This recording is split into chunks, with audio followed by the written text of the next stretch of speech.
Сәлем, мен дәрігер невропатолог Ақжарқын Сейтқазықызымын. Менің 13 жылдық тәжірибем бар. Өзім дәрігер бола тұра, менің де баламда ЗПР болды. Бастапқыда 1 жасқа келген кезде бұл нәрсені мен байқадым. Яғни менің балам өте гиперактивный болды, ұйқысы нашар болды, тамағы дұрыс емес, избирательный болды, агрессивный, мүлдем көзге қарамайтын, және де әртүрлі даже растың белгілері де байқала бастады. Бірақ бұл нәрсені мен біраз уақытқа дейін қабылдай алмадым.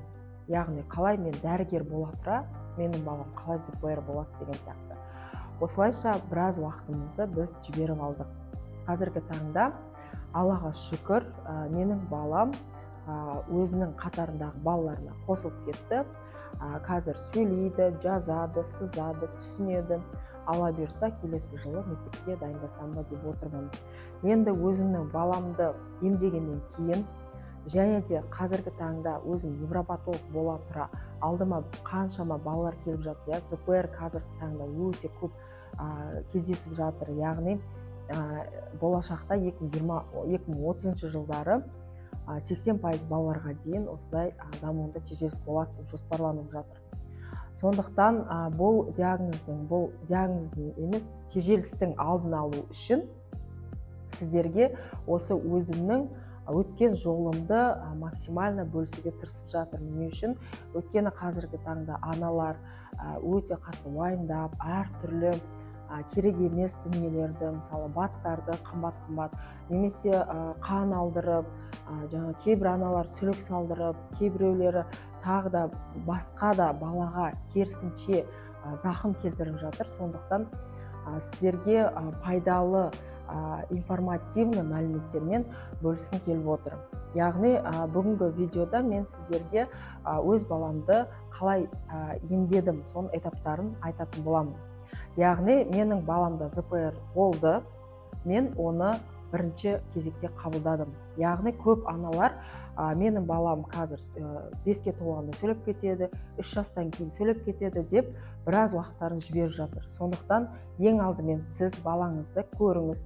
Егер действительно балаңызда задержка болатын болса, яғни өзінің қатарындағы, өзінің нормасына сәйкес емес дамып жататын болса, яғни 1 жаста бала 5-6 сөз айту керек, 2 жаста 50 сөзге дейін айту керек, кейбір балалар 200 сөзге дейін айтады. 3 жаста бала уже сөйлем құрап бастау керек. Егер бұл нормаларға сіздің балаларыңыз сай келмейтін болса, значит все, тревога ұру керек, балаларыңызды от и до тексертіп бастауларыңыз керек. Яғни мен бұл диагнозды қабылдадым. Содан кейін барып баламды от и до тексере бастадым. Яғни ең алдымен мен баламның анализдерін тапсырдым. Анализында бізде D витамині төмен болды және гемоглобин төмен болды, яғни анемиясы болды.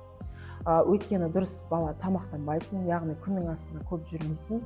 Содан кейін осы дефициттар бізде болды. Бұл дефициттардың біз орнын толтыра бастадық.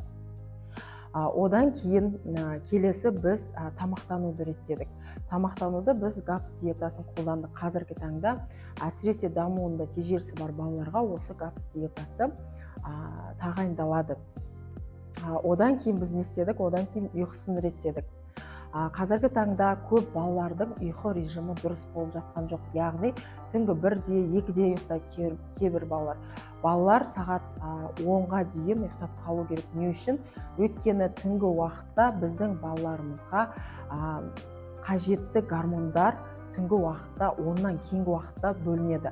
Ал егер оннан кейінгі уақытта жататын болса, бізде кортизол деген гормон стресса баланың ағзасында көбейіп, бала одан бетер гиперактивный болады. Сондықтан сіздер ұйқысын міндетті түрде реттеулеріңіз керек. Яғни біз ұйқысын реттеп алдық, дефициттарын орнын толтырып алдық. Содан кейін барып питаниясын реттедік. Және біз коррекциялық центрларға бара бастадық. Осы именно коррекциялық центрларға барған кезде менде біраз қиындықтар болды. Не үшін? Өйткені біз ол кезде ауылдық жерде тұрдық. Бізде нормальный коррекционный центр болған жоқ. 2 рет апардым коррекционный центрға, балама ұнамады. Мұғалімдері как попало, былайша айтқан кезде баламен заниматься етті. Содан кейін біз коррекционный центрға бара алмадық. Содан кейін мен өзім дәрігер болғаннан кейін жан жақты іздене бастадым. қалай мен бұл нәрседен шықсам болады деп әртүрлі литератураларды қарай бастадым, шетелді зерттей бастадым. Осылайша мен баланы сөйлететін дәрі жоқ екеніне көзім жетті. Ешқандай баттар, ешқандай чудо препараттар іздеген жоқпын. Яғни трезвый мимен ойландым. Мен тек қана баламды дамыту пирамидасымен жұмыс жасадым. Яғни пирамида Вильямса арқылы, яғни бұл пирамиданы барлығы біледі, задержкасы бар балалардың аналары, өткені барлық жерде осы нәрсе айтылады. Бірақ біз оған онша мән бермейміз да. Біз ойлаймыз, что қалайша ол просто пирамида, какой-то ойын біздің баламызды сөйлетеді деп ойлайсыздар да. На самом деле бұл пирамидада үлкен действительно наука жатыр. Яғни бұл пирамидаға бірнеше ғалымдар жұмыс жасаған, және осы пирамидамен жұмыс жасаған кезде балалардан нәтиже шыққан. Осылайша біз осы пирамида Вильямса бойынша баламызды дамыта бастадық. Яғни мен алдымен прогрессивтивный системасын дамыта бастадым, вестибулярный системасын, одан кейін тактильный системасын, яғни именно пирамиданың базасын дамытатын ойындар ойната бастадық. Яғни бұны қалай дамытамыз деген кезде, қазір менің айтқан нәрселерім сәл қиындау болып сіздерге сезіліп жатқан шығар, бірақ бұның барлығы ойын арқылы келеді. Яғни біз әртүрлі ойындар ойната бастадық. Және де біз эпигенетикамен жұмыс жасадық.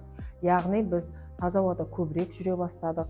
Және де балаға әртүрлі качеля, жаңағы футбол доппен, және бала денесін сезінуге қажетті барлық нәрселерді біз жасай бастадық. Біздің баламыз қай кезде сөйлейді? Ең алдымен балада түсінік орнау керек. Қалай түсінік орнайды? Егер біздің баламыз денесі сезіп бастаған кезде ғана түсінік орнайды. Не үшін? Өйткені егер бала денесін сезбейтін болса, біздің денеміз бен мидың ортасында нейрондық байланыс дұрыс орнамайды. Егер нейрондық байланыс дұрыс орнамаса, біздің баламызда түсінік қалыптаспайды. Түсінік қалыптаспаған баланы сіз қанша жерде логопедке апарсаңыз да сөйлемейді. Сондықтан біз алдымен баланың денесі сезінуге жұмыс жасаймыз. Және мен бастапқыда қандай жаттығудан бастарымды білмей, қиналып, пирамидадан қалай бастарымды білмей жүрдім. Өйткені біз дәрігерлер қалай, біз балаға диагноз қоямыз, біз назначение береміз, мынаны жаса деп. Арғарата логопед, дефектолог, коррекционный мамандарға біз направление береміз да.